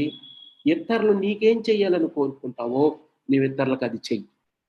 ఒకప్పుడు నువ్వు వేరే ఒకరిది కిందన పని చేసావు కదా, అప్పుడు నీ పైన ఉన్నవాడు ఇలాగ ఉంటే బాగుంది అనుకున్నావు. ఇప్పుడు నీకు అవకాశం వచ్చింది, నువ్వు చెయ్యి. ఇది దయచేసి ఇది పాటించండి యవనస్తులారా. ఎన్నో వాక్యాలు విన్నామండి, ఇవన్నీ బేసిక్ ప్రిన్సిపల్స్ ఇవి మర్చిపోకూడదు మనం. చివరగా 13-14 వచ్చిన 7వ అధ్యాయంలో అంటాడు, ఇరుకు ద్వారాన ప్రవేశించుడి, నాశనానికి పోయే దారి ద్వారం వెడల్పుగా విశాలంగా ఉంటది, అయితే జీవమునకు పోవు ద్వారం ఇరుకును, ఆ దారి సంకుచితమునై ఉన్నది, దాన్ని కనుగొని వారు పొందరే. వినండి యవనస్తులారా, వినండి, నేను ముగిస్తున్నాను. ఈ రోజున అందరికీ స్వేచ్ఛ కావాలి, స్వేచ్ఛ, ఫ్రీడమ్. ఇలాగే ఉండాలి, అలా చెయ్యవండి, మేము చర్చిలో ఎలా కూర్చోవాలి, ఎలాగ ఉండాలి, అలాగెలాగవుతుందండి, అదే వచ్చిందండి బాధ. అదా క్రమం ఇష్టం ఉండదు ఈ రోజున. యేసు ప్రభు చెప్పాడు, ఇది ఇరుకు మార్గం, ఇది వాడెళ్తుందంటే 3rd క్లాస్ టికెట్ 10 రూపాయలు అంట, 2nd క్లాస్ టికెట్ 100 రూపాయలు, 1st క్లాస్ టికెట్ 1000 రూపాయలు. 1000 రూపాయల టికెట్ అంటే మరి అన్ని సుఖభోగాలు ఉంటాయి అక్కడ, తిండి, పడుకోవడానికి అన్ని. ఈ 10 రూపాయల టికెట్లు ఎక్కువ మంది వెళ్తారు. కానీ ఆ రోజు క్యాప్టెన్ సముద్రం మధ్యలోకి వెళ్ళాడు, అన్నాడంట 10 రూపాయల టికెట్ వాళ్ళు కూడా 1000 రూపాయల టికెట్ బ్లాక్లోకి వెళ్ళిపోవచ్చు అంటే తోసుకొని పోయారంట అందరూ. ఎంత అదృష్టం, ఎంత మంచోడండి ఆ క్యాప్టెన్. ఇగో మీకు అందరూ కూడా ఇష్టం వచ్చిన తిండి ఫ్రీగా తినేయండి అన్నాడంట. అయ్యి బాబోయ్, ఇదేంటి బాబోయ్ ఎలా పలికేస్తుందని చెప్పి ఆకలి ఏ పని తినేస్తున్నారంట. ఇగో తిన్న తర్వాత ఎవడ పడుకున్నాడు పడుకోండి, కూర్చున్నాడు కూర్చోండి, మీ ఇష్టం. ఓరి బాబా అన్నీ పెడుతున్నారు. అప్పుడు అన్నాడంట క్యాప్టెన్ గారు, మీకు ఎవరికైనా ఆడాలంటే ఫుట్బాల్ ఆడుకోండి పర్లేదు అంటే, అమ్మ అద్దాలు పగిలిపోయినా పర్లేదు. ఏమండి ఏంటండి ఏంటి ఫ్రీడమ్, ఏంటి స్వేచ్ఛ, అద్దాలు పగిలినా ఏమనరా. ఆడుతున్నాడంట, తంతున్నాడంట. కొంత అనుకున్నారంట ఈ క్యాప్టెన్ గారు ఎక్కడి నుండి మాట్లాడుతున్నాడు అనౌన్స్మెంట్స్, ఒకసారి ఆయనకి దండం పెట్టుకోవాలనుకున్నప్పుడు కల్లా అటెన్షన్ ఫైనల్ అనౌన్స్మెంట్ అన్నాడంటే, ఏంటి ఈ వార్డు ఇంకో 2 నిమిషాల్లో మునిగిపోతుందని చెప్పాడండి. మునిగిపోయే వార్డులో క్రమశిక్షణ ఉండదు. నువ్వు ఎట్టైనా కనుక్కోవచ్చు, ఎట్టైనా వెళ్ళొచ్చు. ఈరోజు యవనస్తులకు ఏం కావాలండి, ఆ బౌండరీ ఇష్టం ఉండదండి.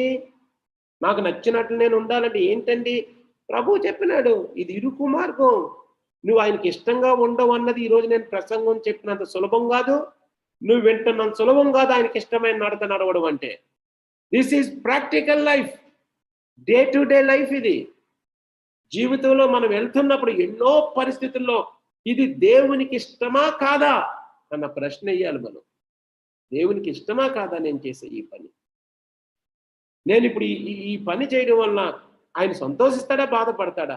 ఏమండి ఆ స్పృహ ధ్యాస ఉందా ఈ రోజున మనకి? చాలా చాలా ప్రాముఖ్యమైంది.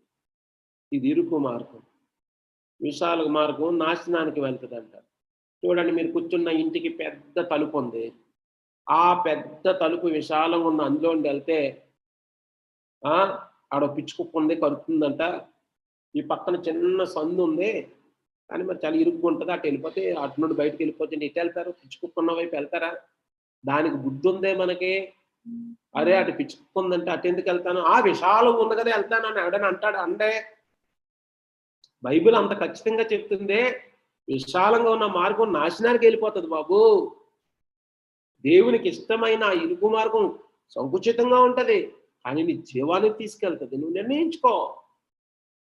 చివరగా 17వ వచనంలో ఉంది, మంచి చెట్టు మంచి ఫలములు ఫలించును, పనికిమాలిన చెట్టు కాని ఫలములు ఫలించును. మంచి ఫలములు ఫలింపని ప్రతి చెట్టు 19వ వచనం నరకబడి అగ్నిలో వేయబడి. చివరి పాయింట్ ఇది. నీవు యేసయ్యకి ఇష్టమైన నడతకాన్ని నువ్వు నడుస్తున్నావు అనుకో, నీలో నుండి ఫలములు వస్తాయి. నీ జీవితం అనేక మందికి ఆశీర్వాదంగా ఉంటుంది. ఎంత ఇష్టంగా ఉంటుంది, ఎంత ఫ్రూట్ఫుల్గా ఉంటుంది తెలుసా? చూడండి, ఒక మామిడి చెట్టుకి నిండా మామిడి పళ్ళు ఉంటే అబ్బా ఎంత బాగుంటుంది, ఎంత ఫలభరితమైంది. ఆయన నీ నుండి ఆశిస్తున్నాడు ఆ ఫలాలని. ఆ ఫలాలు ఆశిస్తున్నాడు ఆయన. నువ్వు ఊరికనే దేవునికి ఇష్టమైన నడత నడిస్తే అట్లాగా అయిపోద్ది జీవితం. ఫ్రూట్ఫుల్ లైఫ్ ఉంటుంది. Fruitful life. ఎంతో మంది జీవితాన్ని దేవుడు అలా ఆశీర్వదించాడు. సిటీ స్టడ్ అన్న భక్తుడు ఈ మధ్యనే నేను ఆయన గురుండి చెప్తా ఉన్నాను. Charles Thomas stud, famous cricket player. DL moody గారి దగ్గర రక్షించబడ్డాడు. కోటీశ్వరుడు అండి, కోటీశ్వరుడు. వాళ్ళ నాన్నకి 4 కొడుకులు, కోటీశ్వరులు. అంతా అమ్మేసి సాల్వేషన్ ఆర్మీకి, జార్జ్ ముల్లర్ అన్న గొప్ప భక్తుడు ఆర్ఫనేజ్కి, చైనా ఇన్లాండ్ మిషన్ హడ్సన్ టైలర్కి ఇచ్చేసి చైనా మిషనరీగా వెళ్ళిపోయాడు. ఎన్నో సంవత్సరాలు సేవ చేసి వెనక్కి వచ్చాడు. మరలా ఆఫ్రికా వెళ్ళిపోయినాడు. ఎంతమంది మార్పు చెందినారు తెలుసా మీకు? ఎంతమందిని వెలిగించినాడు. ఈరోజు దేవునికి ఇష్టంగా మనం జీవిస్తే మన జీవితాలు అనేక మందికి ఆశీర్వాదకరంగా ఉంటాయి. అనేక మందికి ఫలభరితంగా ఉంటుంది మన జీవితం. ఇష్టంగా జీవిస్తావా? లేదా చివరిలో ప్రభు చెప్పినట్లు ప్రభు ప్రభు అని పిలిస్తే సరిపోదు. నా తండ్రి చిత్త ప్రకారం, అంటే తండ్రి ఇష్ట ప్రకారం చేయాలి. లేకపోతే అలా స్తోత్రం చెల్లించడం, హల్లెలూయా పాటలు పాడుకొని రిట్రీట్లు వచ్చినాయి, అప్పప్ప మంచి మంచి వీడియోలు, మంచి ఇంట్రెస్టింగ్ మెసేజ్లు చాలా బాగున్నాయి అన్న, మంచి స్పీకర్లు, అప్ప బాగుంది. ఏం చేసుకుంటారు ఇదంతా? ఇదంతా దేని గురించి? నువ్వు నిత్యత్వానికి వెళ్ళకపోతే, దేవునికి ఇష్టంగా నువ్వు జీవించకపోతే, దేవునికి ఇష్టమైన నడత నీలో లేకపోతే, ఇది చాలా చాలా ప్రాముఖ్యమైనవండి. ఇవన్నీ వెరీ వెరీ సింపుల్ పాయింట్స్. నేను ఆలోచిస్తాను, ఇది వెరీ ప్రాక్టికల్ లైఫ్. నేను మొదట్లోనే చెప్పాను, మనల్ని రక్తం ఇచ్చి కొనుక్కున్నాడు కదా ఆయన. ఆయనకి ఇష్టంగా నడుచుకోకపోతే ఇంకెలాగవుతుందండి? ఒక మొబైల్ ఫోన్ మీకు నచ్చినట్లు నడవమంటున్నావు కదా. ఒక 5,000 10,000 పెట్టుకొని ఆయన రక్తం ఇచ్చి కొనుక్కున్నాడు. మరి ఆయనకి ఇష్టంగా నువ్వు నడవకపోతే ఎలాగవుతుంది? ఎలాగండి? ఏం చేయాలి? సింపుల్ గా రాశాడు ఆయన, నువ్వేం చెయ్యాలో చదువు. ఇప్పుడు నేను చెప్పిన పాయింట్స్ అన్ని చదువు. నీ జీవితంలో అనుసరించవన్నీ కూడా. నువ్వు ఇష్టపడు, ప్రభువుకి ఇష్టంగా నేను ఉండాలని. ప్రభు నిన్ను ఆశీర్వదిస్తాడు. తలలో వంచని ప్రార్థన చేస్తాను. కళ్ళు మూసుకోండి అందరూ కూడా 1 నిమిషం. చాలా పాయింట్స్. మత్తయి సువార్త 5, 6, 7 అధ్యాయాల నుండి న్యాయంగా నడుచుకోవడం, దేవునికి ఇష్టంగా నడుచుకోవడం అంటే ఏంటన్నది కొన్ని ప్రాక్టికల్ పాయింట్స్ నేను చెప్పినాను. ఎలాగున్నది నీ జీవితం? పరీక్ష చేసుకో. ఇష్టంగా లేకపోతే ప్రభువుని అడుగు, ప్రభువా నన్ను నీకు ఇష్టనుగా చేయి ప్రభువా, నీకు ఇష్టానుసారంగా నన్ను చేయి ప్రభువా, నాకు నీ సహాయం చేయి ప్రభువా. ఏదో క్రైస్తవుడు అని పేరు పెట్టేసుకున్నాను కానీ క్రీస్తు లేని క్రైస్తవ్యులుగా మిగిలిపోయింది నా జీవితం. నాకు సహాయం చేయను ప్రభు అని అడగండి ప్రభుని. 1 నిమిషం, 2 నిమిషాలు. ఇవన్నీ బోధించేయడం ఈజీ అండి, నాకులాగా అలా చెప్పుకొని వెళ్ళిపోవడం. వినడం కూడా సులభమే, కానీ ఆచరణలోకి వచ్చినప్పుడు ఒక్కొక్క పాయింట్ దగ్గర నిజంగా అలా జీవించగలుగుతున్నామా? ఆయనకి ఇష్టలుగా ఉండగలుగుతున్నావా? ప్రభు సహాయం చేస్తాడు. ప్రార్థన చేస్తాను. తండ్రి, ఈ యూత్ రిట్రీట్లో నీకు ఇష్టమైన నడత గురించి మేము విన్నాం. అవును ప్రభు, నీకు ఇష్టంగా మేము జీవించాలి. ఎందుకంటే నువ్వు మమ్మల్ని కొనుక్కున్నావు. You are the owner. మేము నీకు ఇష్టంగా పనిచేయాలి, ఇష్టంగా నడవాలి. అయితే ఎన్నిసార్లు ప్రభు నీకు ఆయాసం కలుగు చేస్తున్నావు, బాధ పెడుతున్నావు. ఎంత క్లియర్ మ్యాండేట్ ఇచ్చినావు ప్రభు, ఎంత సింపుల్ టర్మ్స్లో చెప్పినావు మేము ఎలా జీవించాలి. అనేక సార్లు ఆవేశపడిన మాటలు, కోపంతో వచ్చేసే మాటలు, మా చూపులో ఉన్న అపవిత్రత ఎంత నిన్ను గాయపరిచింది. ఎన్నిసార్లు మా మాట అవునంటే అవును, కాదంటే కాదుగా లేకుండా దుష్టుల నుండి వచ్చినట్లుగా ఉంది. ఎన్నిసార్లు మా ప్రార్థన నీకు ఇష్టంగా లేదు ప్రభువా. ఎన్ని విషయాలు మేము నేర్చుకున్నాం. అవును, beyond the duty, call of duty. 1 mile ఎవడైనా రమ్మంటే 2 మైళ్ళు వెళ్ళమన్నావు కదా ప్రభు. మేము నీకు సాక్షులుగా ఉండడానికి నువ్వు ఇచ్చే ప్రతి అవకాశాన్ని మేము వాడుకోవాలి ప్రభు. క్షమించగలగాలి, మమ్మల్ని గాయపెట్టిన వాళ్ళు క్షమించాలి, మా శత్రువులు మేము క్షమించాలి ప్రభు. నీకు ఇష్టమైన జీవితం మేము కలిగి ఉండాలి ప్రభు.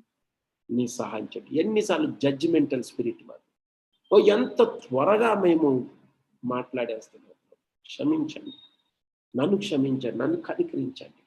మేమందరం నీకు ఇష్టమైన జీవితాన్ని జీవించాలి ప్రభా. నిజంగా పిల్లలు తండ్రికి ఇష్టంగా జీవిస్తే ఆ తండ్రికి ఎంత సంతోషమో. నీకు ఇష్టంగా మేము జీవించే కృప ఇవ్వండి ప్రభా. చివరిగా మేము మేము ఫలించే వారిగా ఉండాలి ప్రభా. నీకు ఇష్టమైన నడక మేము జీవిస్తున్నప్పుడు ఎంత ఫలభరితంగా మా జీవితం ఉంటుంది, ఎంత ఫ్రూట్ ప్రభా. అనేక మంది మా జీవితాన్ని బట్టి ఆనందిస్తారు. కృప మాకు అనుగ్రహించమని వేడుకుంటున్నాను. వైజిఎఫ్సి టీం అంతటి బట్టి నీకు వందనాలు. వాళ్ళు ఎంతో ప్రయాసతో ఇంత క్లిష్ట పరిస్థితుల్లో ఈ ఆడ్ టైంలో కూడా ప్రభా వాళ్ళు ఈ రిట్రీట్ని ఆర్గనైజ్ చేస్తున్నారు. సోదరులందరినీ దీవించండి, ఆశీర్వదించండి. ఇంకా ఈ రాత్రి రేపు ఈ కూటాలన్నింటిలో మీరు వాడుకోండి ప్రభా. నీ బిడ్డల్ని మీరు మాట్లాడి దీవించుకోండి. మంచి నేలను పండి విత్తనాల వల్ల 100 60 30 ఈ మాటలన్నీ ఫలింపచేయమని యేసు నామములో ప్రార్థించి వేడుకొంచున్నాం తండ్రి. Amen. Thank you very much. God bless you all. Thank you.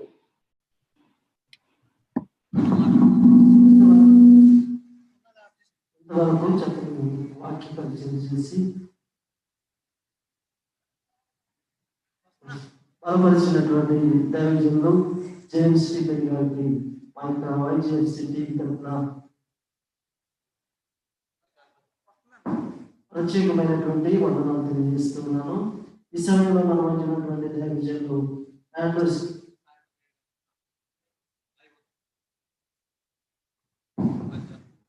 దైవజనులు ఆండ్రూస్ గురించి ప్రార్థన చేసి ఆశీర్వదిస్తారు.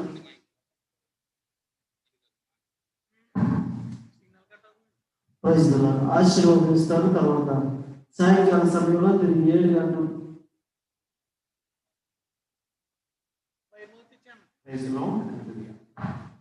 చివరి ప్రార్థన ఆశీర్వాదం. పరిశుద్ధుడైన మా తండ్రి కొందనాలు. ఈ 2వ రోజు ఈ సాయంకాలపు సభలో మీరు మాకు తోడుగా ఉండి ఈ కార్యక్రమం అంతటినీ క్రమంగాను మర్యాదగాను మీ నామ మహిమార్థమే జరిగించినందుకే వందనాలు. మరియు జూమ్ ద్వారా ఎవరెవరైతే వీక్షించారో వారందరి జీవితాలలో గొప్ప కార్యాన్ని జరిగించండి. ఈ రోజు సాయంకాలం జరిగినటువంటి సాయంకాలపు మీటింగ్ కూడా ఆశీర్వాదంగా జరిగించండి. ఆయా ప్రాంతాలలో నుండి చాలా మంది ఎవరి బిడ్డలు ఇక్కడికి రాబోతూ ఉండగా క్షేమకరమైన ప్రయాణాన్ని దయచేయండి. మహిమ ఘనత ప్రభావం మీరు మాత్రమే పొందుకునమని యేసు క్రీస్తు వారి పేరిట ప్రార్థన చేయించున్నాను పరమ తండ్రి. ఆమేన్.